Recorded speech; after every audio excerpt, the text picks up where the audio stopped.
អញ្ចឹងសួស្តីកូនៗទាំងអស់គ្នាថ្ងៃនេះលោកគ្រូនឹងចែករំលែកអំពីធ្វើយ៉ាងម៉េចដើម្បីរៀនមុខវិជ្ជាគីមីបាននីតិ A+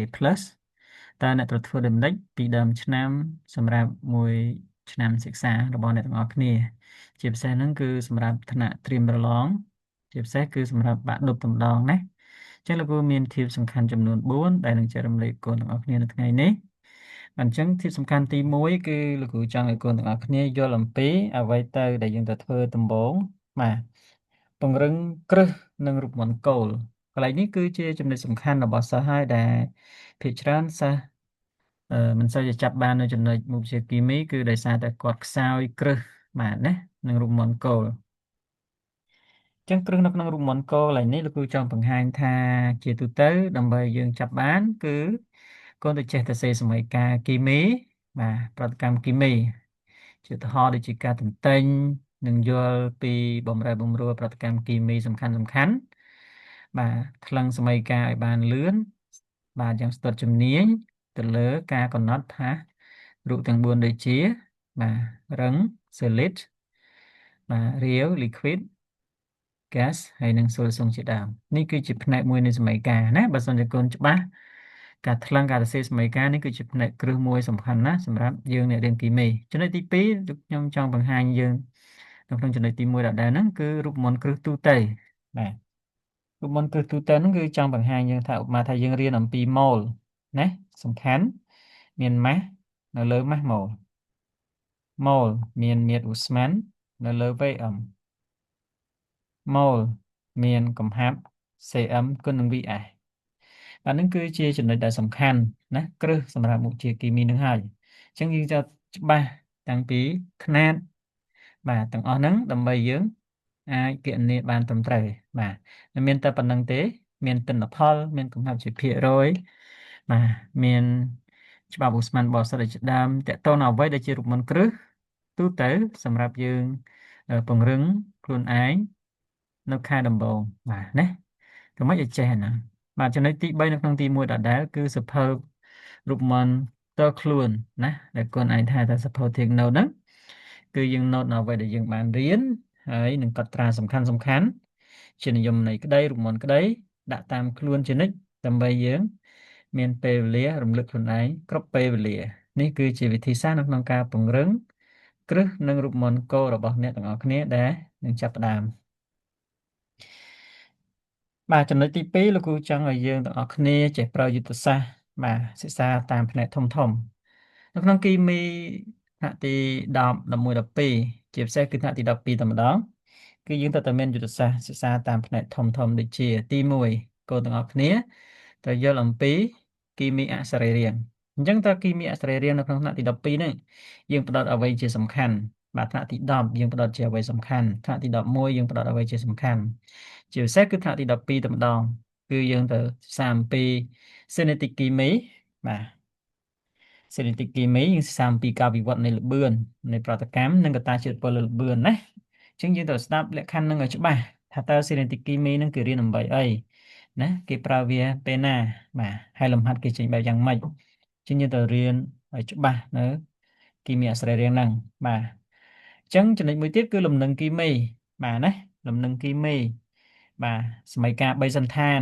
ណាបាទអញ្ចឹងកូនត្រូវច្បាស់ទាំងអស់ហ្នឹងpH បាទធាតុលំនឹងមានការស៊ីការពេហ្នឹងប៉ុន្តែទូទៅយើងសិក្សាតែការទេការធាតុលំនឹងបាទអញ្ចឹងនេះគឺជាចំណុចដែលសំខាន់ដែលយើងសិក្សានៅក្នុងយុទ្ធសាស្ត្រទី2ផ្នែកធំរបស់វាគឺគីមីសរីរាង្គនៅក្នុងចំណុចទី2ដែរហ្នឹងគឺគីមី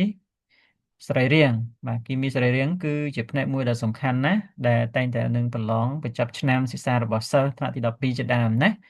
វាត្រូវយល់ដឹងឲ្យច្បាស់តែផ្នែកធំរបស់វាហ្នឹងគីមីសរីរាង្គគឺផ្ដោតទៅលើអីគេខ្លះកូនទៅយល់ឲ្យច្បាស់អំពីបង្គំនីតិបាទអាកុលណាយើងថា OH ចុះអាស៊ីតកាបូសិលិកនេះណាអេស្ទីបាទយើងត្រូវយល់វាច្បាស់បាទយើងត្រូវយល់អំពីអាមីនបាទយើងត្រូវយល់អំពីអាមីតបាទយើងត្រូវយល់អំពីអាស៊ីតអាមីណេបាទណាអញ្ចឹងយើងត្រូវគិតឲ្យច្បាស់ថារៀនឲ្យច្បាស់ដើម្បីយើងយល់អំពីសរីរាង្គការហៅឈ្មោះរបស់វារូបមន្តទូទៅអ៊ីសូមេណាបាទអញ្ចឹងយើងត្រូវច្បាស់វាទាំងអស់ហ្នឹងដើម្បីយើងបានផ្នែកដ៏ធំរបស់វាគីមី មានពីរចំណុចហ្នឹងគឺយុទ្ធសាស្ត្រសិក្សាតាមផ្នែកហ្នឹងគឺមានន័យថាឲ្យយើងច្បាស់អំពីគីមីសរីរាង្គហើយនិងគីមីអសរីរាង្គជាដើមបាទត្រូវចងចាំយន្តការណាប្រតិកម្មសំខាន់ដូចជាផ្នែកអកុលកាលណាយើងរៀនសរីរាង្គគឺត្រូវយល់អំពីប្រតិកម្មរបស់អកុលអាស៊ីតកាបូស៊ីលិកអេស្ទេអាមីតបាទអញ្ចឹងយើងត្រូវច្បាស់វាដើម្បីយើងអាចចងចាំវាបាននេះគឺជាចំណុចសំខាន់នៅក្នុងយុទ្ធសាស្ត្រសិក្សាតាមផ្នែកធំរបស់គីមីមានពីរគឺគីមីសរីរាង្គនិងគីមីអសរីរាង្គចំណុចសំខាន់មួយទៀតដែលខ្ញុំចង់ឲ្យយើងទាំងអស់គ្នាគឺមានផែនការអនុវត្តជាប្រចាំសប្តាហ៍បាទអញ្ចឹងផែនការអនុវត្តជាប្រចាំសប្តាហ៍ហ្នឹងគឺកូនទៅរៀនចប់មេរៀនណាមួយដែលជាមេរៀនដែលយើងត្រូវតែធ្វើលំហាត់ភ្លាមជាដាច់ខាតកុំរងចាំដល់ចុងឆ្នាំឬក៏ជិតដល់ថ្ងៃប្រឡងណាមានន័យថាយើងមានផែនការហ្នឹងយើងធ្វើជាប្រចាំណាជាប្រចាំសប្តាហ៍កុំមកដល់ថ្ងៃប្រឡងបានយើងចាប់ផ្ដើមបាទចាប់ផ្ដើមធ្វើអញ្ចឹងមានថាវាបាត់បង់មេរៀននឹងរួចអស់ហើយណាបាទចាប់ផ្ដើមពីកម្រិតមួយងាយស្រួលហើយនឹងនៅក្នុងសភៅពុំរួចអាចឈានទៅដល់រៀនបង្កើតលំហាត់ងាយក្នុងការត្រៀមប្រឡងដោយខ្លួនឯងណានោះគឺយើងអាចចងចាំមេរៀនបានល្អច្រើនណាដែលពាក់ព័ន្ធហ្នឹងចំណុចទី3នៅក្នុងនឹងដដែលគឺយើងត្រូវមានសភៅកត់ត្រាកំហុស mistake notebook ហ្នឹងគឺតើយើងខុសឆ្គងអីគេនៅការរៀនមេរៀននេះតែយើងអត់យល់យើងត្រូវមានការសួរនរណាគេខ្លះដើម្បីឲ្យយើងបង្កើនការចងចាំរបស់យើងបានកាន់តែល្អណាហើយរៀនកាន់តែកែហើយមានចេះ highlight នៅចំណុចអ្វីដែលយើងខ្វះខាតយើងនឹងសួរគ្រូមិត្តភ័ក្តិយើងដែលចេះជាងយើងហើយគាត់ជួយបញ្យល់យើងបន្ថែមណារាល់ពេលធ្វើលំហាត់ខុសបាទចូលចម្លងលំហាត់នោះទុកនិងកត់ត្រាថាតើខុសដោយសារអ្វីមិនចាំបាច់រូបមន្តឬក៏ច្រឡំគិតលេខឬក៏ខុសអ្វីមួយទេប៉ុន្តែយើងត្រូវ note ទៅសំខាន់ថាតើយើងត្រូវចងចាំថាចំណុចខុសឆ្គងរបស់យើងនឹងគឺបណ្ដាលមកពីអីបាទនៅក្នុងចំណុចទី3ដដែលហ្នឹងគឺកំណត់ពេលណាបា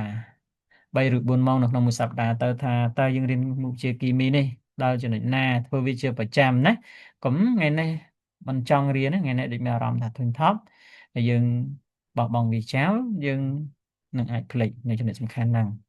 អញ្ចឹងយើងធ្វើម៉េចធ្វើវាជាប្រចាំណាធ្វើវាជាប្រចាំនេះគឺជាផែនការអនុវត្តនៃការធ្វើប្រចាំសប្តាហ៍របស់យើងចំណុចទី4មានន័យថាជាចំណុចដ៏សំខាន់មានន័យថាកូនទៅចូលរៀនឲ្យបានតន់បាទមិនថាកូនរៀននៅក្នុងថ្នាក់ក្តីរៀនបំពេន់មុខវិជ្ជាគីមីក្តី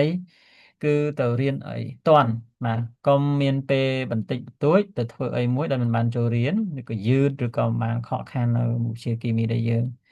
រៀននឹងណាបាទត្រូវមាន schedule ច្បាស់លាស់បាទពីព្រោះយើងនឹងគឺជាការត្រៀមរយៈពេលវែង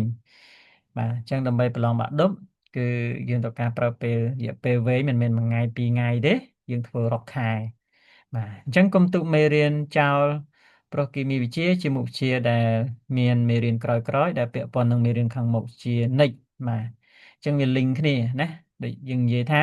ជំពូកទី1គឺយើងរៀនអំពីល្បឿននៃប្រតិកម្មនៅក្នុង